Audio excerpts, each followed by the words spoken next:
This is Chicago. Doors open on the left at Chicago. Welcome to Chicago. Welcome to Chicago. Welcome to Chicago. This is Chicago. Doors open on the left at Chicago. Welcome to Chicago. Welcome to Chicago. We are live from Casa Humilde 7700 in Forest Park. A lively crowd here that just witnessed the Bears run out of gas. 20-17 loss. And again, a lot of it has to do with the Bears not able to capitalize on points early in the first half. There was two opportunities to take field goals. They didn't, and it cost them and bit them in the ass. You know, there's a point in time where you have to look in the mirror and say, no. And sometimes I feel like Ben Johnson doesn't have a mirror in his fucking house to look at himself and be like, I have to take the points. I can't be this same guy over and over and over again. You deflated your team by not getting points on that first drive. You deflated your team by not taking points on multiple drives after that.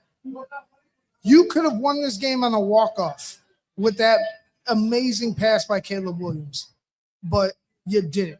You didn't take the points when you needed to. You got too greedy. You got too, aggressive, and it bit you in the ass. Again, me and JC have been talking about it for a couple weeks now. You're in the playoffs. You take the points that are available to you when they're given to you. And Ben Johnson got greedy. Ben Johnson got overzealous. And you could have taken 6 points, had the lead at the halftime, made LA had to adjust a lot more in the second half rather than, hey, we're still in this game. We'll throw a touchdown. We'll take the lead, and that's it. And we'll worry about the Bears. They can't do much. They can't stop us. And guess what? Yeah, we couldn't stop them. We couldn't stop them at all. No, that's been Johnson not having faith in the defense. And, he went out there and he gambled it all. You know what? The defense has played better. I mean, to finish the Green Bay game, the defense played amazingly. They came out today with rushing the corners and rushing the safeties against Matt Stafford. They had huge success in the first half. At that point in time, when your defense is having success, you take the points. All right? I understand when it gets late in the game. All right? It's fourth quarter. It's do or die. 4th and 1, stuff like that, then you start going for it. Okay, but there is a point in time within the game to take those risks, right? If you're going to look at me and tell me, oh, I'm Mr. Analytics, I'm Mr. Whatever, and all I do is look at the stats and the percentages. You'd never play football. You'd never play football then. Simple as that. You never play football. But the percentages say take the points early, risk it in the end. Yes. There you go. It's again, these were the things that I have been saying for a while. Is he gets too aggressive. He doesn't call practical plays on downs where he should be calling practical plays, like the short down yardage. He's trying to outsmart everybody. And granted, today they ran the ball on short yards and were getting stuff, but I felt like you were running the ball so well that you could have countered in certain situations and you didn't. Regardless of that, the biggest issue is you didn't take points when they were giving you points. Your team kept driving down the football field over and over again. You have to be able to take the points. The defense was playing better than they have all season long against a number one ranked offense in the league, and you were giving them opportunity after opportunity after opportunity because you got too fucking greedy. You're looking at, speaking about they're the number one offense, we had 417 yards to their 340. Passing yards, 257 to 229. Rushing yards, 160 to 111. They fucking did everything right. Everything they had to do, they did, but except the coach decided to get too greedy, and they didn't settle for the points. You could have won the game on a walk-off miracle. Yes. You could have won the game on a walk-off miracle if you'd have settled for one field goal, and you walk the game off. It's Ben Johnson needs to look in the mirror and say, hey, I screwed that up. You know what? I'm not going to put it all on Ben Johnson either, because you know what? There was a pass play at the end of the game where DJ Moore half-assed it and quit. You know what? So we can't put it all on them. You know what? There were way too many drops today. Roma Dunze had 2 to 3 drops. Colson Loveland, I understand the passes were behind him a little bit, but he had 2 or 3 drops. Missing Colson Loveland at the end of the game because he got knocked out prior to the walk-off overtime play. He got knocked out. So missing him in the overtime, I believe, hurt us a little bit. But again, even at the end, why are you calling risky plays like that? Run the ball to get yourself within field goal. Benedict. You threw the fucking ball to your left tackle. You had a play where you threw the ball to the left tackle. And to be honest with you, these are the things that I hate. These are the things that I've been saying Ben Johnson needs to get out of his system. In the most crucial situation, you threw to your left tackle. He almost bobbled it and gave it away to the defense. He almost did. Yeah, that was a miracle that didn't get picked off. Because the ball got knocked straight up in the air, and there was a defender less than 5 yards from getting that ball. So, you know what? Let's give it to the fans here at Casa Humilde. I mean, guys, the Bears played their asses off and gave us some special plays this season. They're giving us hope. You know, Ben Johnson, I think, is correcting the ship. I think Ben Johnson in the offseason is going to go back and I think look at a lot of his play calling, things of that nature.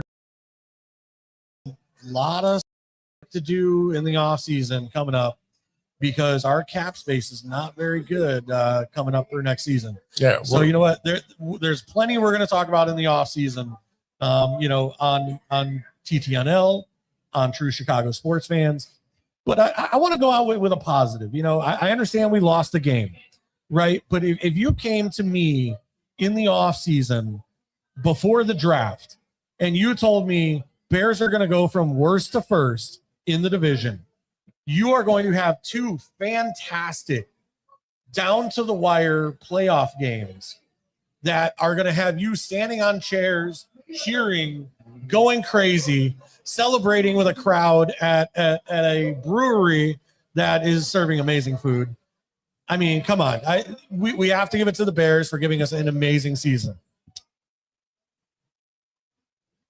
I'm waiting for Ivan. Go ahead, process. I don't think Ivan's trying to process. No, I'm not. I'm like, yeah, I'm excited. There's definitely a positive, but no, you blew an opportunity. I'm not going to give you there's an accountability that they've set. There's a standard that they've set. And if they're going to set that standard, I'm going to hold them to that standard. That was bullshit. They should have won that game. They did everything they had to do to win the game, but the coach and certain other plays, like you said, DJ Moore quit in that play. DJ Moore has quit on multiple plays yes. like that. That's an issue. There's multiple chances that you had to win that game and put it away, and you didn't do it. And that's a fucking problem with me. That is an issue. You had the Rams, the number 1 offense, the team that they said were going to blow you out. You had them right where you wanted, and you just let them go ahead. You let them off the hook. Away. Exactly. You let them off the hook. And quite honestly, like, I'm excited. No, I am. I truly am excited. But if they're going to hold that standard, I'm going to hold that standard. They fucking blew it tonight. That was a bullshit decision multiple times by Ben Johnson to not go ahead and go after points in a game that was a dogfight that needed 3 points. Yes. That's my issue. Like all of our games have come down to needing 3 points. Yeah, and I know he's a first-year head coach, but guess what? No more. That's gone now. Now you're going into your second year, and it starts right fucking now. And if you're going to be like, hey, we're going to have this standard, well, this standard and this game is going to be the one we're talking about all offseason, because this is the game. These are the mistakes that you need to fix as a head coach to get this team where they need to be. And if you're not going to fucking do that, and if you're going to be all, well, you gotta look and say, hey, and I'm not talking about you, JC, not to donate shade because it's a good year. Yeah. If you're gonna be like, oh, we're settling and it was a great year. Look at that. No, I don't want to look at that shit. Where do we want to be? We're not there. That's the problem. It's going to take lots of changes in personnel on the defensive side. It's going to take change on the coaching side of when to be aggressive and when not to be aggressive. He's got to learn that. Again, like you said, he's a first-year coach. He has made multiple mistakes, and we've called them all out on that. The problem is he continued to make those mistakes from the Packer game to this game. And you depend on the heroism of your quarterback to put on a cape and fucking bail you out. And guess what? He did. But again, He bailed you out again. Again, you didn't have to put him in that situation. The situation could have been much different. JC? Yep. I mean, listen, you know what? We can put the blame on multiple, right? Caleb threw 3 interceptions. He did. All right. So we can put the blame on Caleb. We can put the blame on we didn't take the field goals, right? We can put the blame on Dennis Allen calls a very bland defense. He doesn't hide things very much. He doesn't have personnel. The blitz at the end was so predictable. Yes. So Right. And dumb. Puka Nacua got a And first Puka down. Nacua, And, and yeah. it was like right over the blitzer. That's where they were going. Look at the blitzer, and that's exactly what Right. they did. You want to surprise me? Drop that guy in That's coverage. exactly what I was expecting. I was hoping that he dropped that guy in coverage, but he didn't, and they got too aggressive. They're matching look. I get it's part of the nature of the head coach, and you want to be aggressive. You want to go ahead and get on the opponent. But you need to be able to recognize the situation and understand, hey, man, I've been blitzing them all day. This is a blitzing situation. Let me disguise it and not blitz. Let me go ahead and disguise this and not pass the ball. Let's go ahead and bootleg with Caleb. Yeah. outside. Rush 3 or 4 and drop everybody Yeah. else back. Protect that first down. Where was the bootlegs with Caleb? I felt like they could have eaten with just running boot and Caleb. If it's there on the flat, if not, take the 5, Okay. 10, 15 yards. that How you're gonna about the get. play that Caleb bootlegs? Then he pitches at the Cole Komet 2 yards in front of him. He's like, Hey, how about this? Komet, turn Go around and block. and lead block for me. Like I said, there are simple things where, and trust me, Justin Fields was not my favorite quarterback. But sometimes when Caleb should take the ball and run because it is a wide open lane, he doesn't take the yards. because he's big game hunting.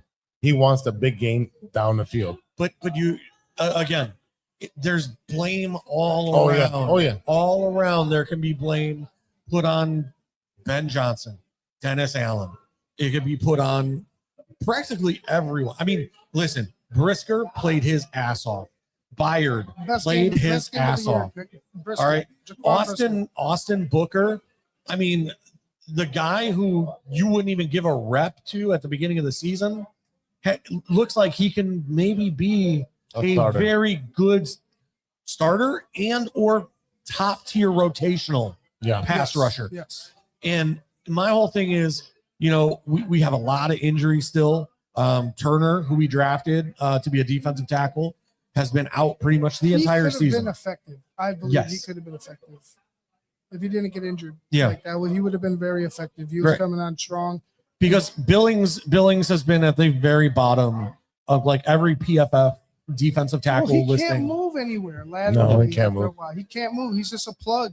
Yeah. He's just a plug. Plugs don't move. They're right there, stagnant, right there, not moving. There's going to be so much turnover with this defense. I look. If you guys think the season's over, It's just we've only beginning.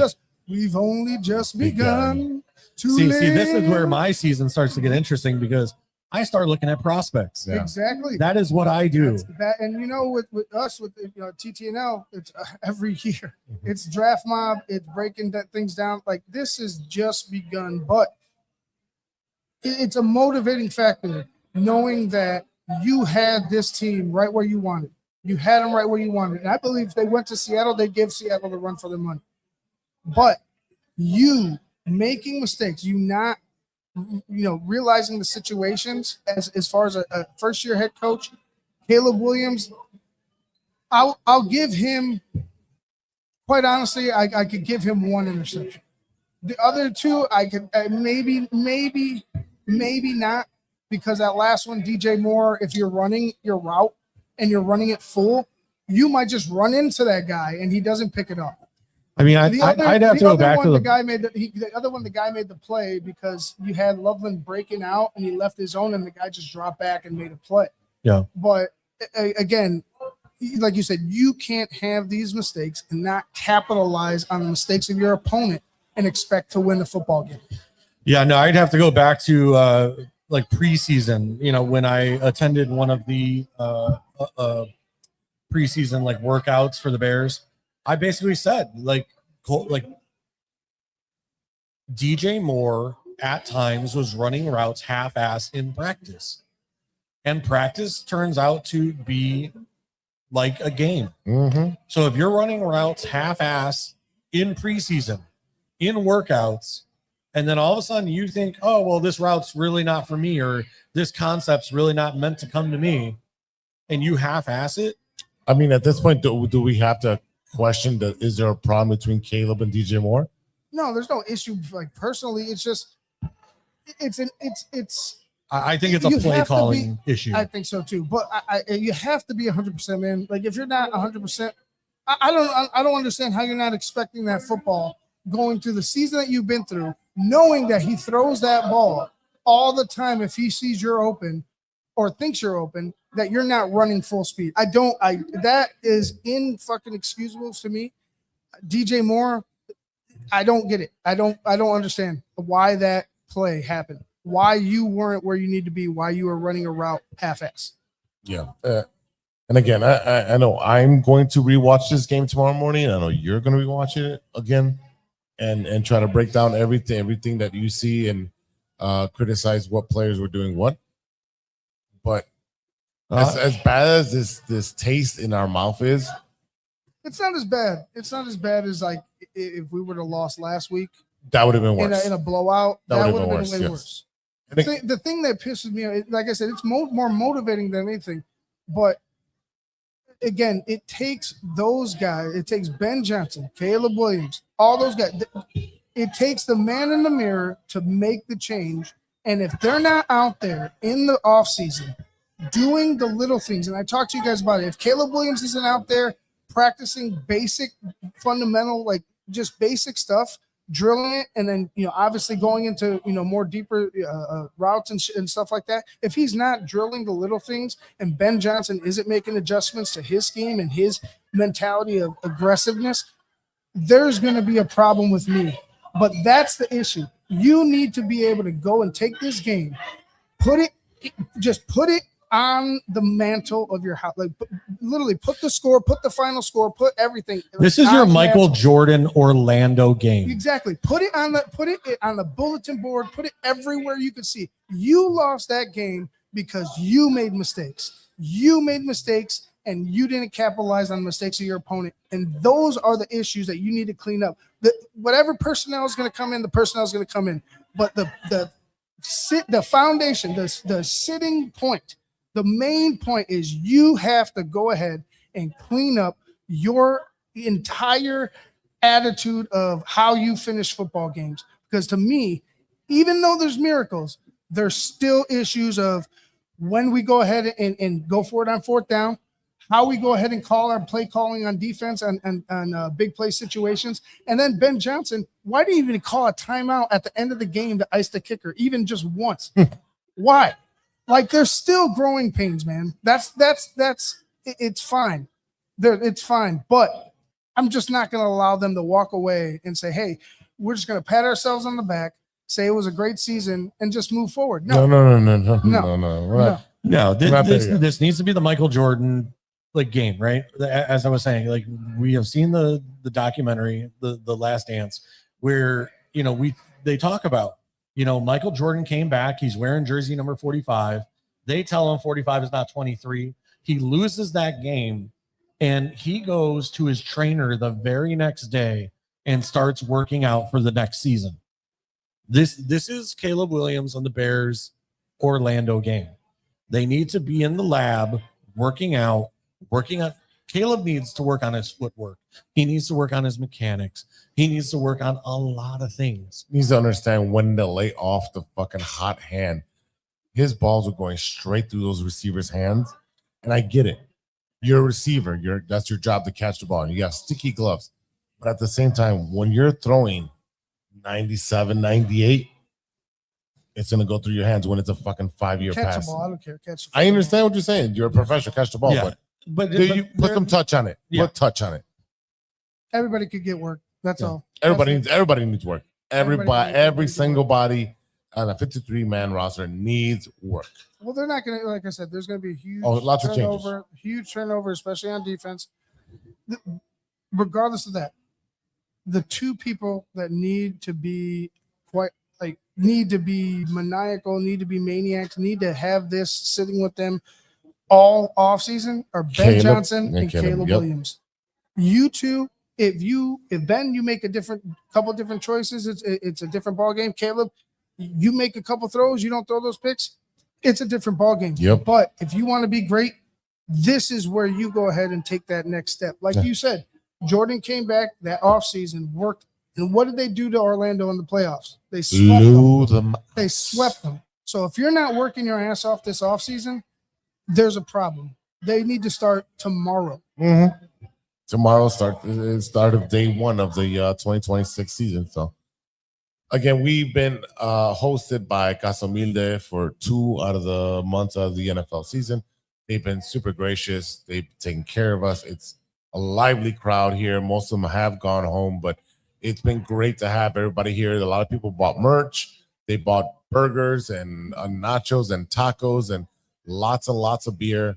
And I want to give a shout out to Jose, the proprietor of Casa Humilde, who's opened his doors to True Chicago Sports and TTNL to host us here, give us that platform, able to use this beautiful space here, and nothing but love, man. Nothing but love. And going forward, we're working on this, making this our home.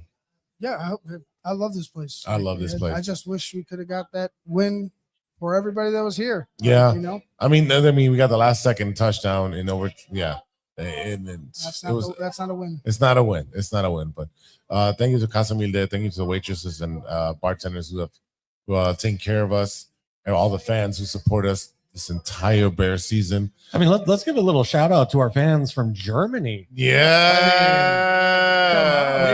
we got 2 fans here from Germany coming in to support our Bears.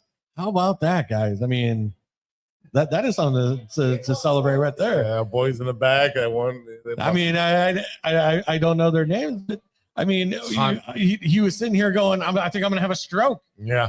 Like he even said, he goes, I couldn't live in Chicago. I can't deal with this. Yeah, well, welcome to Chicago sports. But we will be back on air tomorrow with True Chicago Sports at 7:30. TTNL will also be on right after. Big Steve should have it. Other than me. Oh, it'll just be you. And then Big Steve on Tuesday. Mm-hmm. Okay. All right. So again, thank you for supporting us. Thank you for watching, listening. And we'll be back tomorrow. So bear down, and we'll see everybody tomorrow for the love of sports. Fucking feel.